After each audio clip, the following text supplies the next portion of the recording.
Hello, boys and girls. Story time again. Our story this week is "Twas the Night Before Thanksgiving." That's a bit strange. We're accustomed to hearing the night before what? Christmas. Let's see what this one's about. This book is written by Dave Pilkey. The Night Before Thanksgiving. 'Twas the day before Thanksgiving, and all through the trees the fall leaves were spinning aloof in the breeze. 8 children had boarded their school bus with grins in hopes that their field trip soon would begin. How many of you like field trips? Oh yes, a lot of fun. They sang as they rode through autumn terrains, while visions of drumsticks danced in their brains. Drumsticks, can you imagine that?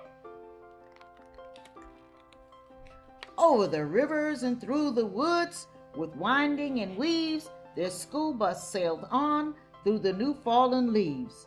When out on the road there arose such a clatter, they threw down their windows to see what was the matter.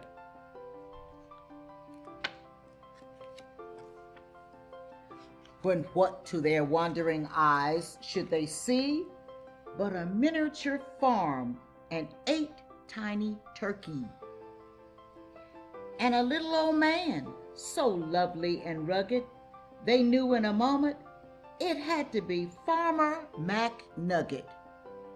Wow, this looks like fun. He was dressed all in denim from his head to his toe, with a pinch of polyester and a dash of Velcro.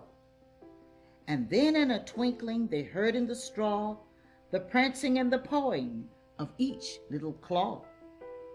More rapid than chickens, his cockerels they came.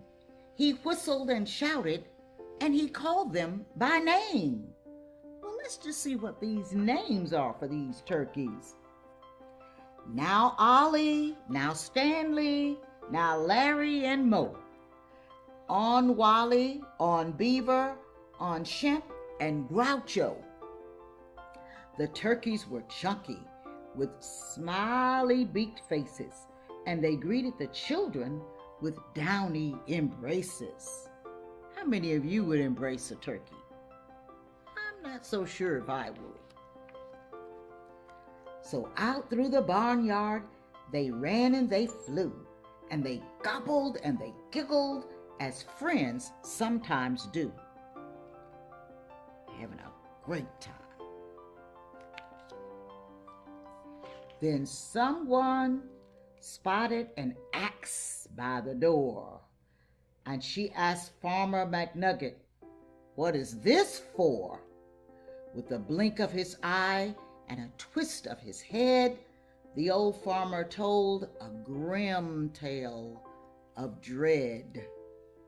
Uh-oh. "Tonight," said McNugget, "these feathery beasts will be chopped up and roasted for Thanksgiving feast." Oh, the children stood still as tears filled their eyes. Then they clamored aloud in a chorus of cries. I don't think they want the turkeys to be killed. "Oh dear," cried McNugget, "now what shall I do?" So he dashed to the well, and the teacher went too. And they fetched some water, fresh from the ground, in hopes that a swig might calm everybody down.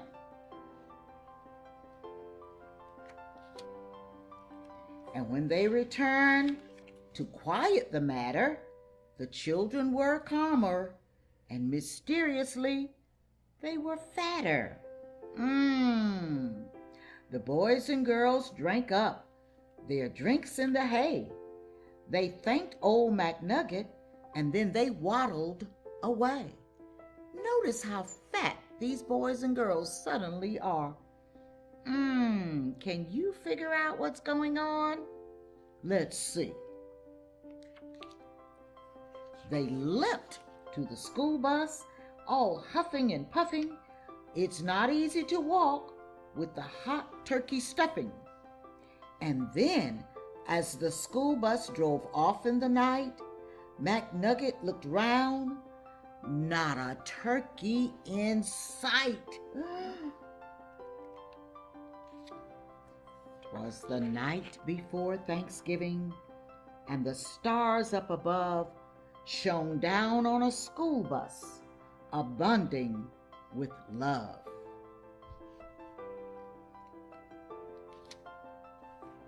The very next evening, 8 families were blessed with 8 fluffy Thanksgiving turkeys as their guests. They feasted on veggies with jelly and toast, and everyone was thankful. The turkeys were most. Boys and girls, I think they saved those turkeys. So each one gave thanks for love and for living, and they all had a wonderful, happy Thanksgiving. And I hope that you will have a happy Thanksgiving with your family. But you may need to check with Mom before you bring a turkey home as your guest. I am Carolyn Lloyd from Friendship Missionary Baptist Church, Charlotte, North Carolina. Happy Thanksgiving!